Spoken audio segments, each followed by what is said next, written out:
Angela Carter, CEO of Carter Financial, had built her fortune from the ground up. She had worked tirelessly, overcoming obstacles, making strategic investments, and ultimately owning several bank chains, including the very branch she was about to step into. Today was meant to be a routine visit. No grand announcement, no entourage, just a simple withdrawal from her personal account. Dressed in casual business attire, dark jeans, a navy blazer, and a plain white blouse, Angela walked into the bank, her heels clicking softly against the polished marble floor.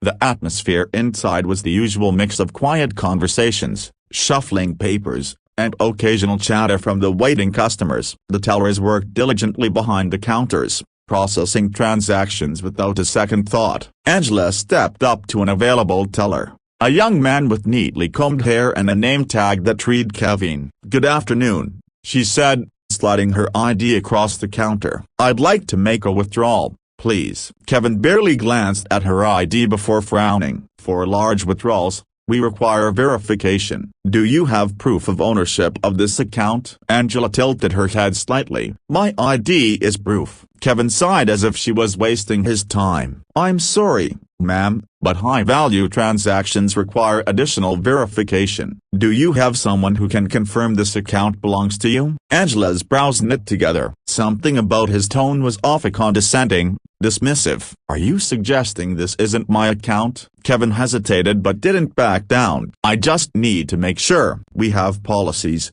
and they must be followed." Angela nodded slowly. "Then follow them. Call your manager." A flicker of annoyance crossed Kevin's face, but he pressed a button on his station. Moments later, a tall, balding man in a crisp suit emerged from the back. His name tag read Mr. Thompson, a branch manager. He approached with the confidence of someone who believed he was the highest authority in the room. "Is there a problem here?" he asked, looking at Angela like she was causing trouble. "Apparently," Angela replied, keeping her voice measured. "Your teller refuses to process my withdrawal because he doesn't believe this is my account." Mr. Thompson took her ID and scanned it with an unimpressed expression. "For high-value accounts, we need to verify credibility. You'll need to return with someone who can confirm ownership." Silence stretched between them. A few customers in line turned to watch. Some whispered, others smirked, assuming Angela had just been put in her place. She could have lost her temper. She could have raised her voice. Instead, she exhaled slowly, then reached into her bag, pulling out her phone. One moment. Kevin and Mr. Thompson exchanged smug glances as Angela dialed the number. "Yes, I need you at my bank branch immediately," she said calmly. She didn't need to specify which branch. They would know. The next few minutes were a waiting game. Angela leaned against the counter, watching as Kevin and Mr. Thompson went back to work, seemingly pleased with themselves. Other customers continued their transactions, but an undercurrent of tension remained. Then, the doors to the bank swung open. Two men in tailored suits strode in with an air of authority. Their presence alone shifted the energy in the room. The hum of quiet conversations hushed as the men approached the counter where Angela stood. "Miss Carter," one of them said with deep respect, handing her a folder. "Here's the ownership verification you requested." Angela took the folder and turned to face Mr. Thompson and Kevin, whose expressions had morphed from smugness to sheer panic. "Allow me to introduce myself properly," Angela said, her voice crisp and clear. "I am Angela Carter, CEO and owner of Carter Financial. This bank operates under my leadership." She let that sink in before adding, "And you, Mr. Thompson, just denied service to your employer." A collective gasp spread through the bank. Customers turned fully now, murmuring in shock. Some even pulled out their phones,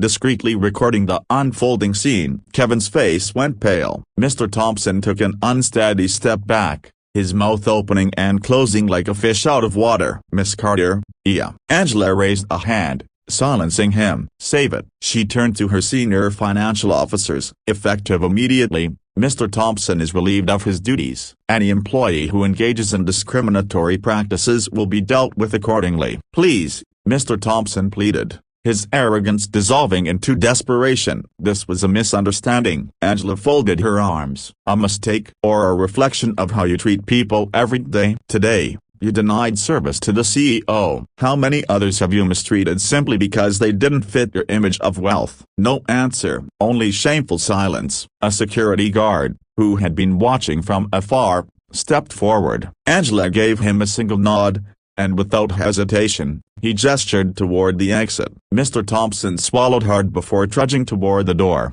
the weight of his downfall heavy in every step. Kevin, still at the counter, was trembling. "Yeah, broken bar, I didn't know." Angela met his gaze. Ignorance is not an excuse. The lesson had been taught. Word of the incident spread quickly. Within hours, articles surfaced about how the CEO of Garter Financial had exposed bias within her own banking system. The story sparked debates about discrimination in financial institutions, drawing both praise and criticism. Angela didn't care about the media frenzy. What mattered was change. New policies were enforced across all Garter Financial branches. Every employee, from tellers to executives, underwent training to ensure all customers were treated with fairness and respect regardless of appearance or assumptions.